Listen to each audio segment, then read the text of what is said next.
It's going. All right. Welcome back, everyone, to ACES53 with Ed Parcaut and myself. And as you know, today is Thursday, which means we have a special guest. And why do we have a special guest on Thursdays? ACES53 is something Ed learned in college, which is attitude, commitment, enthusiasm, and smile. The reason for 53 is there's 52 cards in the deck, and then there's a joker card. So when we have on a special guest, we call him a joker, not a ha-ha to make fun of him, but it's somebody who's going to bring a wild card, a special skill or talent that we're going to learn from today. So before we bring our guest, Batman, not like Batman. It's not now has to do you with Batman. calm down on Batman. You calm down on Batman. Yeah. You need tool belt. Before we bring our guest, anything you want to talk about first, Ed? No. I got to be short today because I have to get out to a golf tournament. Then I got you. Be in. So we see where our priorities lay. I see. Well, with that being said, it's for our Rotary. It's what we've been putting on forever. We actually volunteer at it now. We don't run it, but we have to volunteer and we have to get out there. So. Okay, well, let's slide then. All right. Well, let's welcome in Brandy. Whoop. I tried to move her. Hello. There. Ed always has to help us with the technical part. So Brandy, meet Ed. Ed, meet Brandy. And for those of you who are watching, Brandy lives here in Dallas, Texas. Ironically, we met on Clubhouse and then found out we live in the same city. So I knew of Brandy a year before I actually met Brandy. And we met in a safe space in a coffee shop in case either one of us were psychos. And we turned out to be okay. So I thought you'd be the stalker. The way it sounded, you knew her before. Yes. No, that would be. I saw her before she saw me. Then it comes across as creepy, but yeah. That's the one thing that came across creepy. Yeah, exactly. But anyway, so yes, we met on Clubhouse in various rooms during the pandemic, and then found out we live near each other and gotten to attend a few different events that we didn't know we were both going to, or we reach out and go, hey, I'm going to this. Are you going to it or not? And what I really appreciate about Brandy is not just the fact that she's willing to, I'll let her tell you about her career and her kind of background and everything. But what I really admire about Brandy is consistency in posting and the fact that she's not afraid to reach out to people on LinkedIn. So Brandy, you want to tell us a little bit about yourself? Sure. So I am an attorney and motivational speaker.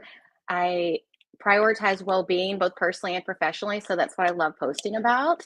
And I just consider myself a multi-passionate person and like to share a little bit about my life on LinkedIn to inspire people really to live better lives. That's it. She's done. I could keep going, but that's just obviously a little short and sweet. Sure. So I would say your most popular talk is what, the power of pause? Yes, that's my signature program. Mhm. Really, it's an acronym. PAUSE is an acronym, and I created it initially for attorneys to help them with stress management. And then I realized it's really applicable to so many different audiences. But I customize everything, so I speak on a lot of well-being related topics. And I have one coming up in August where they want me to talk about sober lawyering, which I'm really excited about because I chose to stop drinking almost 7 years ago now. And that was that's not PAW, right? That's no, correct. The other pause. Correct. What I find kind of like we talked about before interesting is you went through the typical go to school, then go to even more school, went into a profession, and like a lot of our listeners here, hey, profession's good, but it wasn't really your ultimate calling. So when did you realize that, yes, I've still practiced law, but I don't want to just be a lawyer? That is such a loaded question. Really, part of my journey, I always felt being an attorney was part of my calling. And in an interesting way, I still feel like it is.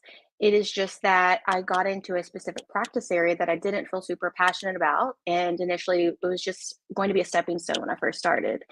And I became good at what I was doing, but I just felt really unfulfilled. I felt like something was missing and I felt like I wasn't using my gifts and talents. And around that time, I discovered personal development and realized there were so many people in the world that thought like I did. And I would get inspired hearing speakers on stage and thought, I want to do that.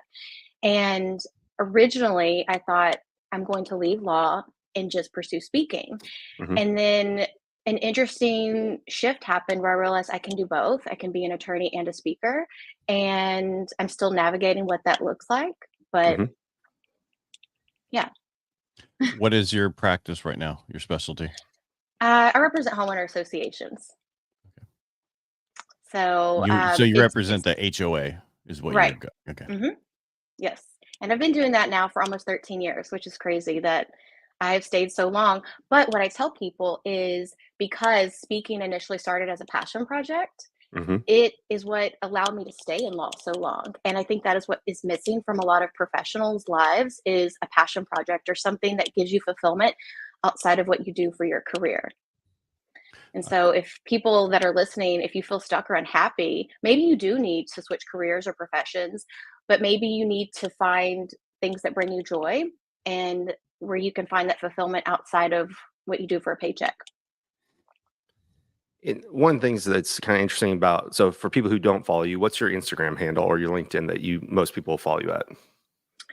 My Instagram is at the Self Love Challenge, which Hmm. is what I started years ago because when I first started speaking, well, I built a brand first, the Self Love Challenge, and I hosted a lot of events in Dallas for women. And then I realized I wanted to speak to more than just women and speak to professionals as Hmm. well. But LinkedIn, people can find me at Brandy Wilson Edwards. I post my content's different, a little bit different on both. Sure. Um, Kind of like we hinted at the beginning of today, is you have very much consistency. Like there's not a day that I don't get on some platform and find you there, even to the point of I went to Secret Knock in San Diego, and who was it that I ended up bumping into? They're like, "Oh, do you know Brandy? Because she lives in Dallas." I'm like, "There's a lot of people live in Dallas. Can you be more specific?"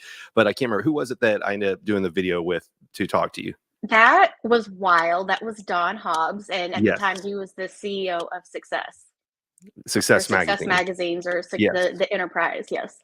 yeah. That was crazy. I love that video that you sent me, by the way. Thank you again for that. Yeah, of course. And he was like, "Oh, I follow Brandy because she posts every day." And so one of the things that Ed and I have been talking about this year, more so in 2024, is how do you build and scale yourself? Brand yourself, stand out from other people. And that was kind of an impressive thing, was the fact that Dawn said, "Oh yeah, look, she posts every day." And I think you've even mentioned before that if you don't post for a period, people will check on you and be like, "Hey, are you okay?" Yes, and that is interesting because there are some times where I've just taken a break. I have only scheduled a few posts in advance a handful of times. Hmm. I'm posting in real time. I'm writing whatever I'm posting in the moment. And but there's been a few times where I'm just like, I want a break, whether it's a week or, for whatever reason, if I have a lot going on, but I always try to post every day. And it is really nice when people notice, okay, you're Hmm. not showing up. Is everything okay? So that has been really nice. And really just, on your point of building your platform and your brand, it is to be consistent. Hmm. And it doesn't happen overnight. And you have a huge following on Instagram and you had a video go viral. And I know your account is, getting more followers every day, Hmm. but you had so much content that you had posted prior to that. So when your video did go viral, people had other content that they could look at and learn from. So it's being Right. consistent and persistent and patient during the process. Hmm. And embracing the haters. Yes. You have to I embrace heard y'all it. talk about that on Tuesday Yeah. on I've your been talking podcast. about that for a while now.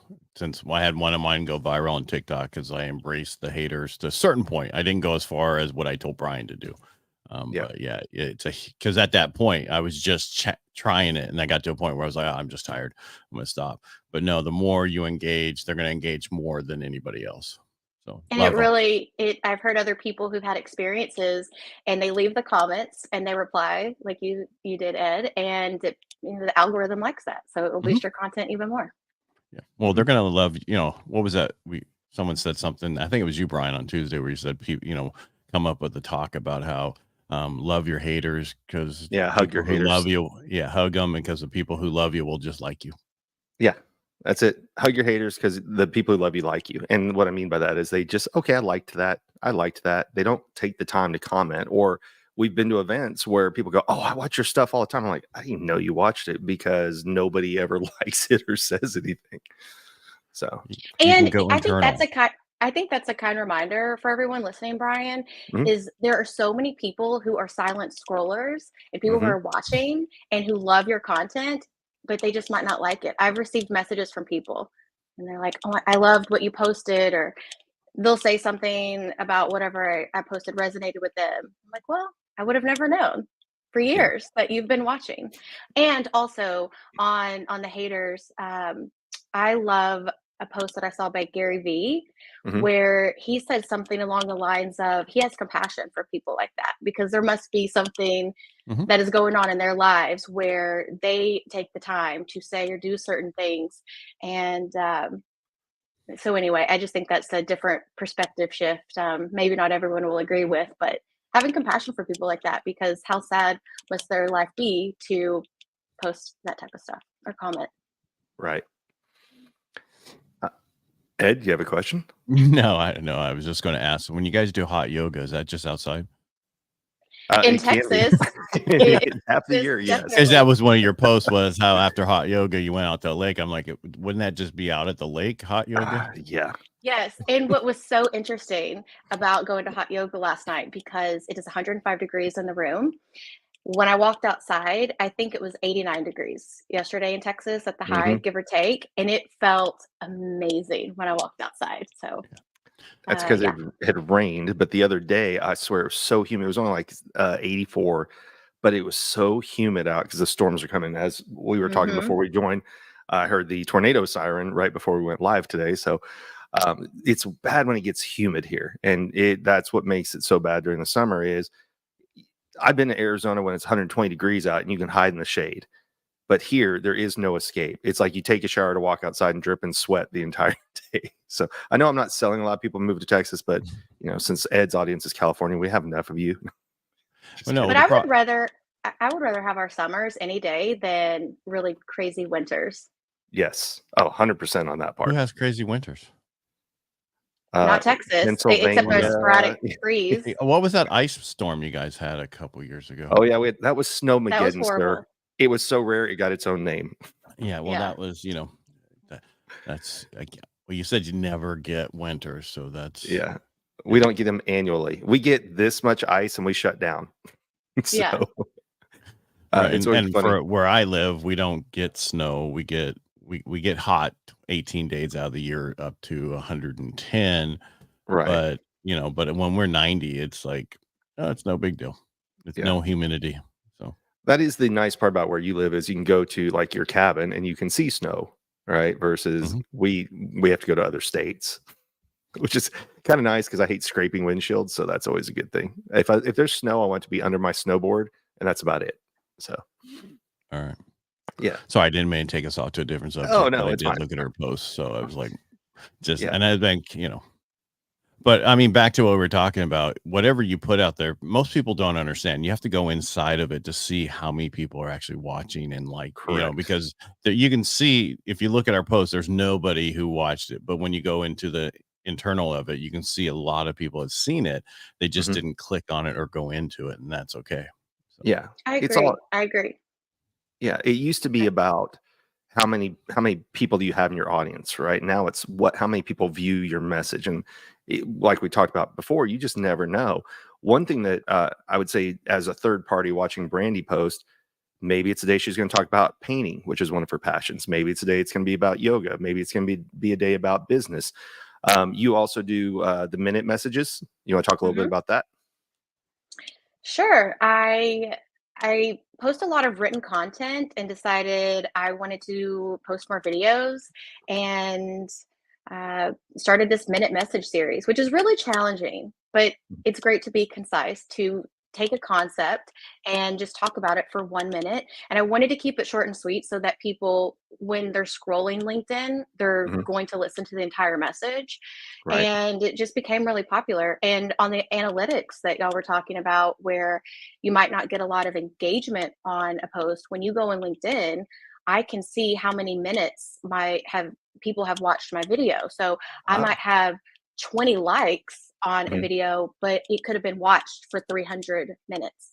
So that's really interesting to go and look, because there are a lot of people who just do not engage in people's content. And on that point, for anyone wanting to grow their LinkedIn audience or presence or build their connections, my best advice, because I know it can be intimidating posting on LinkedIn if you don't post anywhere, or if you're coming from other social media platforms. LinkedIn's just a little bit different with the audience. my best piece of advice to start to get comfortable making your own posts and content is to comment on other people's posts. That is Right. the easiest and quickest way to build relationships. And then it also will have people come to your profile and check it out and the posts that you may have left. Right. I agree. Another thing that you're good about on LinkedIn is I'll talk to you and you'll say, oh yeah, I started talking to like Frank, right? Frank Kitchen. Didn't you meet him on LinkedIn first and then in person? I think we did meet on I can't remember exactly, but I feel like we did connect on LinkedIn. So Mhm. yeah, that was a great connection of just showing up on social media and reaching out to people. And so, and the reason I bring that up is one, I'm not good about this. And Ed will tell you I'm not good at networking either until after I speak. After I speak, then people want to talk to me. I'm like, oh, this is fantastic. But Ed in person has to be like, hey, have you met Brian? This is what Brian does. And then with you, you're like, oh yeah, I met this person on LinkedIn, and now I'm going to go see them when they're here in Texas. So you're good about reaching out to people, and when I say randomly, I mean that in the nicest way, and be like, I want to get to know this person. I know they're Mhm. going to be coming here. So you're good about establishing relationships even before you know the person. Now, one of my personal tricks is if I know I'm speaking at an event, I immediately go and friend the other speakers and reach out and go, hey, we're speaking at the same event. And I start watching their material. So when I meet them in person, it's the proactive. I understand a bit of who they are, at least in their social media presence. What was it that Mhm. inspired you to start reaching out to random people on LinkedIn that you wanted to get to know? It was a natural extension of what I do in person. Mhm. When I am in a group or I'm at an event, I will go up and introduce myself to people or different things like that. I've always been a connector, and Mhm. uh, networking is a great term. I like to say building relationships, but it's what I do in person. And so it was just really easy to do that on LinkedIn. And Brian, Sure. I also think you don't give yourself enough credit because I've seen you in person at a lot of events. And I think you're really great at connecting and networking with people before you speak with them in different scenarios. It always amazes me. And you're all over the place too, speaking and In a doing good a lot way. of things. You're always She means that in a posting about good all the way. people that you're with. You're always posting about all the He people you're with. And I think you're great at connecting and building relationships. he's gotten much better at it. Yes, Yeah, 2 years ago, 3 years ago, he needed help. He does not need help I these did. days. Right. Well, now, When I first met you, you were different. You were just agree. like, I can't say anything, can't be out there because what I'm doing now, it's totally Yes. different. So Yeah, there was the fear of I was in corporate America and I was still hiding quite a Hmm. bit. That is a big thing that changed. So going, Ed has a book, right? So he has Get Ed's book. And Ed, you want to tell people what your book's about? why? What are Well, we're I was talking just about gonna, Brandy today. What's about we my are. book? I was just going to offer you so you could talk about your book and what's coming out. I talk about my book all the time. Let's leave it about Okay. Brandy today. Well, All right. so I was getting ready to go that with Brandy. What was the first book that you were a part of? Bringing value, solving problems, and leaving a legacy with Kyle Wilson, which was so exciting because he was Jim Rohn's business partner, and Hmm. uh, it was great. I was so honored to be part of that book. Yeah. And the reason I bring that up, Brandy, actually, I'd known who Kyle was, but Kyle lives here in the Dallas Fort Worth area. And Brandy's like, hey, you should go to an event whenever Kyle has one. And I'm glad I did. I went when Kyle Wilson and Ron White, not the comedian, but the memory expert, had an event at Kyle's house. And it's interesting because, Ed, you've been to Greg's house, haven't you, for some of his stuff? Not Nope. yet. Okay. I know Nope. you've been to Secret Knock. I was thinking you'd been to Prosperity Camp. So No, I much never like, went to Prosperity Camp. I've lived in Carlsbad and okay. Encinitas and Dilmar, so I've seen all the houses. You've seen them. Okay. Well, so what Kyle does and what Greg does with one of his events is they actually do them in their home. And it's a whole different experience when you're in someone's house because you get to get an idea of who they are, and it encourages networking because it's not like you're going to a hotel where everybody runs back to their room to work on their emails in between breaks and things. So Kyle and Ron had a 2-day event, and Brandy, you were there also, where they went over memorization. How do you learn things, names, things of that nature is what Ron taught. And then Kyle taught a lot of networking. What did they do behind the scenes to help Jim Rohn and other speakers get established? And so that was one of the things that I appreciate because that's a local mastermind that you're a part of as well, that you then took that extra step and said, I want to be part of a book with them. And that helps because when you say I'm an author, it automatically raises up credibility. So just when you come out, it's okay, I've got a degree. Oh, by the way, I'm also a lawyer. Oh, and I'm also an author. That just helps elevate that much more. It does, and I love being part of a collaborative book. It was the quickest and easiest way to have a book published because it takes a long time to publish your own book. And then also from a marketing perspective, you have so many people who are marketing the book that they're part of. And what was really great is to receive emails from people who I didn't know or, give the book to, letting me know how my chapter resonated with them. And then I also include it in a lot of my speaking events where Mhm. usually it's incorporated into the speaker fee, but people can walk away with the book as well. Right. So that's the way you've kind of learned to stand out is consistency of posting. You found your platform. So you do post on several platforms, but your main one has been LinkedIn, would you say, for you? Right now it has evolved over time, and initially it was Facebook, and then I started posting a lot on Instagram, and then a little on TikTok, and then I actually just started posting on LinkedIn maybe a little over 2 years ago, and Mhm. I absolutely love it. And I remember the first post I ever made, I had been posting consistently for years on other platforms. I felt very comfortable doing it, but I had a lot of I was very apprehensive about posting on LinkedIn because I knew my content was not what other people were posting on LinkedIn. I don't post anything typically legal related as far as like case law or statistics from studies and things like that. It's all mindset, well-being, motivation, Mhm. personal development. And what's been interesting is that I've been able to make so many incredible connections finding other like-minded legal professionals and other like-minded professionals in general on LinkedIn because it's really easy to feel isolated sometimes in what we do in the world and realizing there's so many other people like us. But you can only find those people when you show up as yourself. Mhm. Brian, Now, are you typing? nope. I was hearing clicking. That's what I was wondering. Yeah. So I had a bet with Brandy before this. What one piece of advice were you going to give her from a technology side? Love your mic. Brian told me you were going to say something. It's not me. It's just we all buy that for the Yeah. first Right. mic. That's where we all start. That's our first that we ever. I have one back on the shelf. I Same showed her thing. mine right before we started this. Send So me I the only link. recently upgraded. Send me the No, link, and here's the I'll thing. have the one that y'all have. Well, here's the thing. The problem if you go with just getting this mic and connecting it through, you don't have enough power. And Brian needs to get more power. And please don't take that wrong. Need to get I more have a power. I have a Rodecaster that's attached to mine, so that's why I also have a deeper voice, but it's a more quality sound coming through when you just do it separately. So it's like once you go to the next level, you really have to go to the next level, and it's a little Yeah. bit more expensive. There's things you can add without going with a Rodecaster to increase the power. I don't think Brian's got that yet. Might not be. I just have whatever attachment they have here on the mic that goes right into my MacBook Pro. Yeah. So there's so much more you can do to get the extra little power. Because I've been doing this for a while now, and I Clubhouse is what helped me set it all up. So. Oh, really? I don't think I knew that Ed, can part. you send me all the links and I'll just add everything to my cart? Yeah, Yep. that's fine. Yeah. I'll It send just you. it makes it so right now with the way their mic is, it's a condenser mic, so it picks up everything in the room. Where ours are dynamic, we'll only pick up right here. I have a American Bully down here snoring like nobody's business, and you can't hear them, That's but I can impressive. hear them. Yeah. Yeah. I told her the same And thing. I said, I don't know if should you have dogs American sleeping." Bully or ever about. They snore bad. They snore worse than guys. Yeah. So. It's funny. I told her, I said, Ed will probably have a dog snoring in there and we won't be able to hear it because of the mic. Yeah. So He's gotten more needier ever since my wife went to work. I moved my studio to my house, and so he's constantly in here with me. So he's so used to it. So Ed wouldn't know this, but I do. So I'll kind of tease the answer out of Brandy. How do people normally find you when you're at a speaking event? Because of what I'm wearing, I'm always in pink. Yep, that's what I was. So much like we had Larry on a few weeks ago, he always wears a red hat everywhere he goes.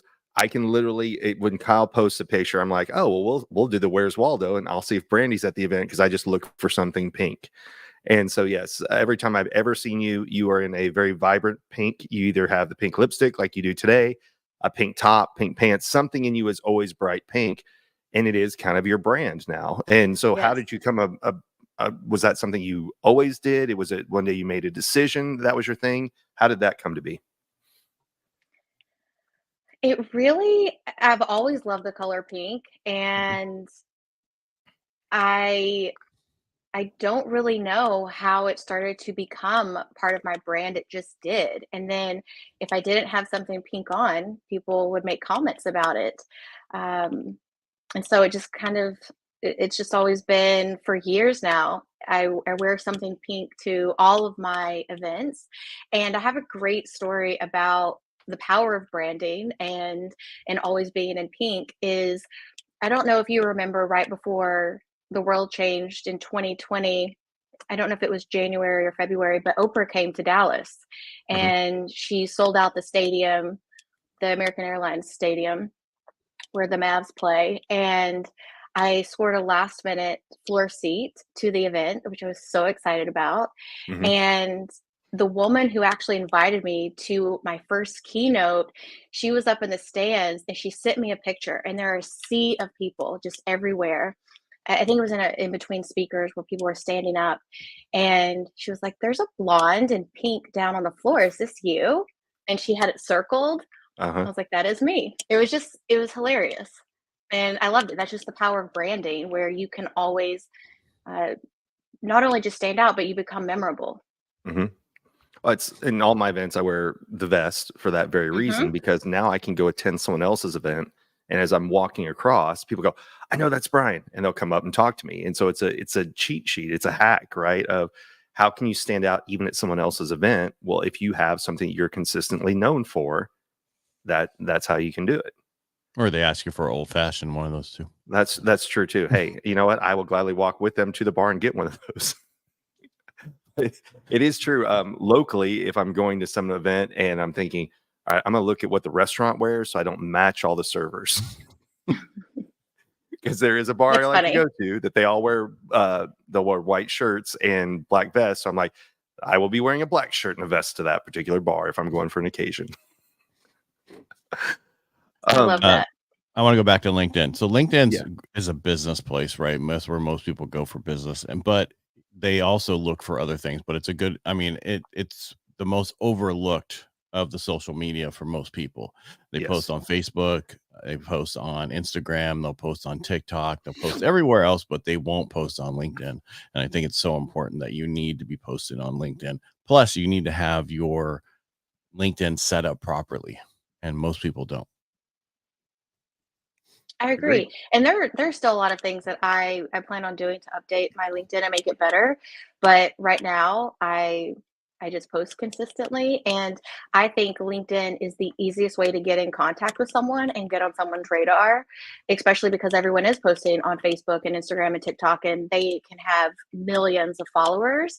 But then on LinkedIn, it can be drastically different. And there are people on LinkedIn that have huge followings as well, but I've been able to reach out and connect with people who you would never probably be able to connect with on another platform because they would never see your message. Right. We've talked about that before. Pick a platform, message people through there. It's you get to bypass so many different gatekeepers by going through messages on platforms. We've talked about in LinkedIn, or sorry, on Instagram. I'm amazed at how many, what I would say, higher level people are the ones answering their own DMs, and you'll know if it's them or not. There's two different speakers. One that I know, he always answers his DMs, and it would amaze you because he's got 1.5 million followers, and he's still the one in answering the DMs. Now, of course, that means he falls behind, so you may have to follow up with him, but he's answering those, and it's a great way to get in to meet that person. Then I know another person who's like, "Oh yeah, send me a DM," and I know it's not him because the way they're talking, and they're answering like, "Hi, would you like to sign up for one of our programs?" I'm like, I know the person that this is supposed to be. You're part of the sales team, so Or it's the AI. It's yes, probably the AI. AI There are now because bots out. the new Yes, go high level stuff is really amazing. It's like I mean, because when I have it, people, I can click on it to answer somebody real quick, and yep. 9 times out of 10, they'll say it better than me. So I just click on it and it answers it. So, That's a whole other thing that when we had Manoj on, he's talking about where things are going. And now I have the AI bots do a majority of the filtering and answering for you. It's crazy where it's going to go.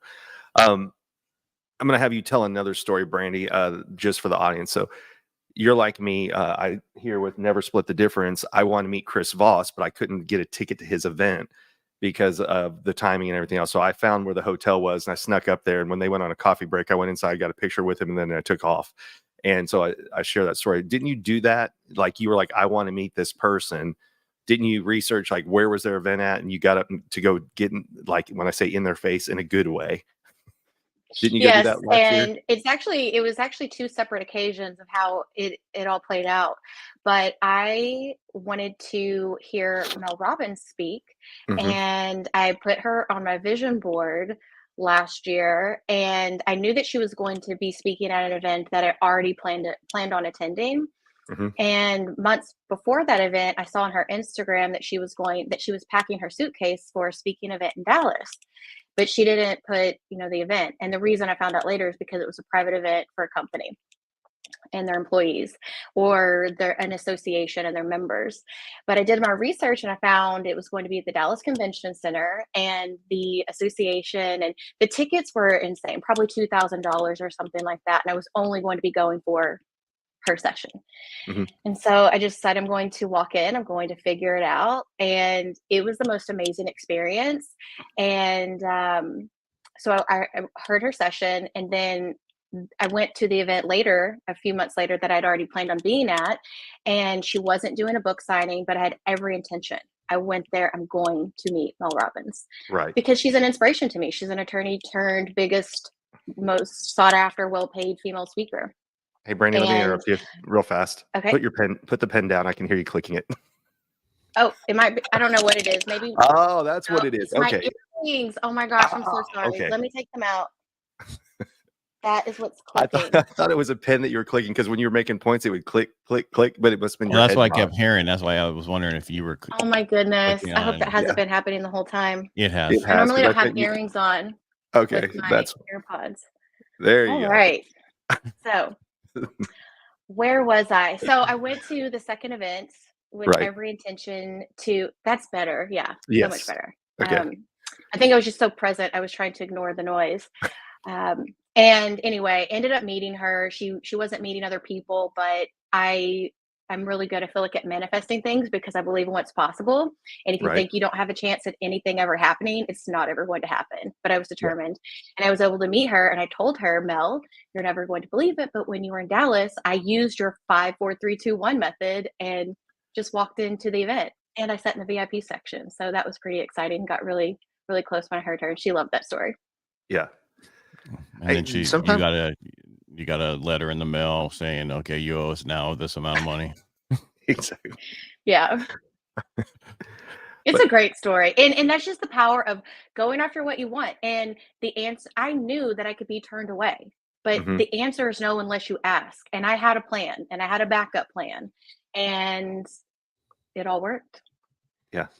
So the And only that's- positive thing about you guys living in Dallas is the amount of stuff that's going on in Dallas now. Mhm. There is. There's a lot. I'll just keep literally some of the people I follow. I'll see that they're posting in Dallas, and I'll just hit them up and say, "What event are you at?" Sam Taggart was in here to speak in an event. I said, "Where are you at?" And he was 5 minutes from my house, so I just hopped in the car and went up there and hung out with him for a little bit, and got to meet the person who organized it. And so we're not saying go and crash. If you know the right people or you have the right opportunity, give it a shot because you never know what it can lead to. We wouldn't be sitting here, Ed, if I hadn't been on Joe. I just forget Joe Ingram's podcast when he interviewed Steve Sims, and so that was one of those things of Joe saying, "Hey, do you want to come sit on the podcast?" Sure, why not? So when opportunity comes your way, why not take advantage of it? And that's something Brandy's really good at is when she goes to an event, she's like, "I want to meet that person." She walks over and here you go. So Absolutely. And I think that translates into LinkedIn because I will go up to anyone. I don't consider myself someone who gets starstruck. I feel like we are all equal, all things considered. They may be so Mhm. much further along in their journey, but I don't put people on a pedestal. And so many people are willing to talk to you and have conversations right.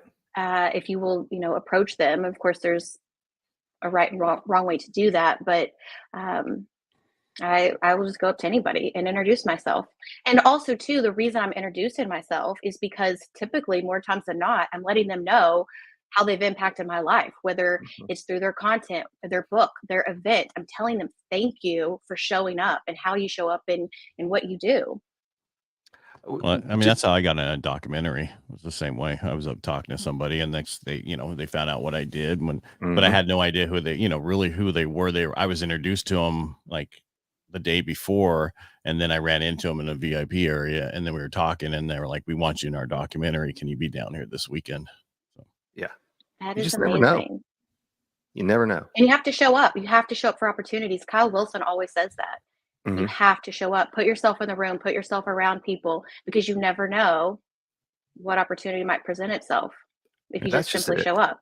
Yeah, well, that's like the guy who helped me. He's like, I opened the door. It's you that walked through it and got in there. So. Yes. Yes. It's crazy to me that people won't spend, like, there's sometimes classes or, tickets to something are $99, $200, something like that, that's local, and people won't spend that, but they'll spend that at the bar. No problem. And I know, Brandy, you don't drink, but it's funny what people can justify or not. Some people will justify, well, I got the new Nike Air Jordans that are $300, but they won't go to an event that's in their own neighborhood and it could change their life. I get it. That's my personal hobby. I like going to events. I like taking notes. I like speaking at events, being in the room, learning from other speakers.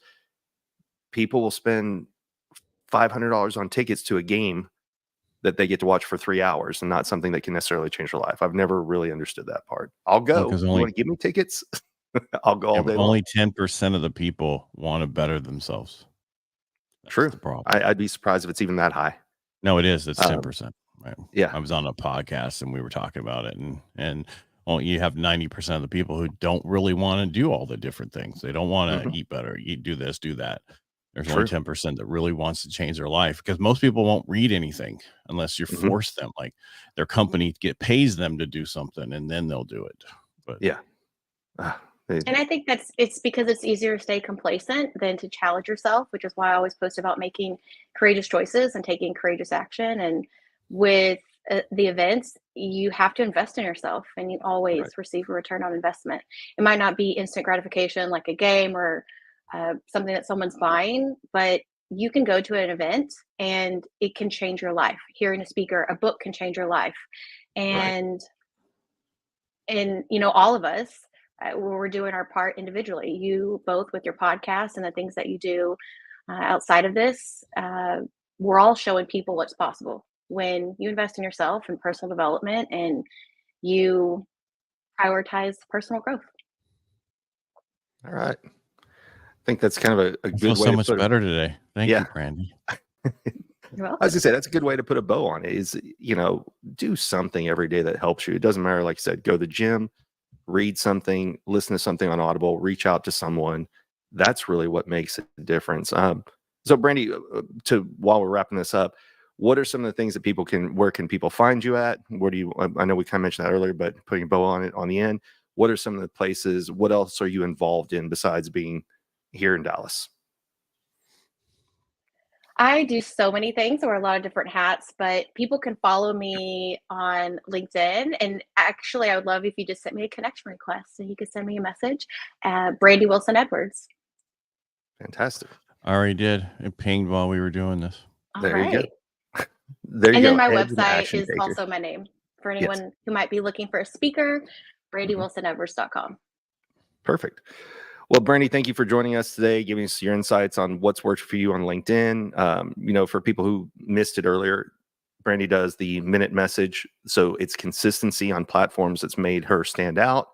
She has her own brand. She's, for lack of a better term, pretty in pink. We can always find you somewhere in pink attire when you're out, right? Any last things you want, Ed? You want to take us out? We're good. No, you keep going. You're doing good today.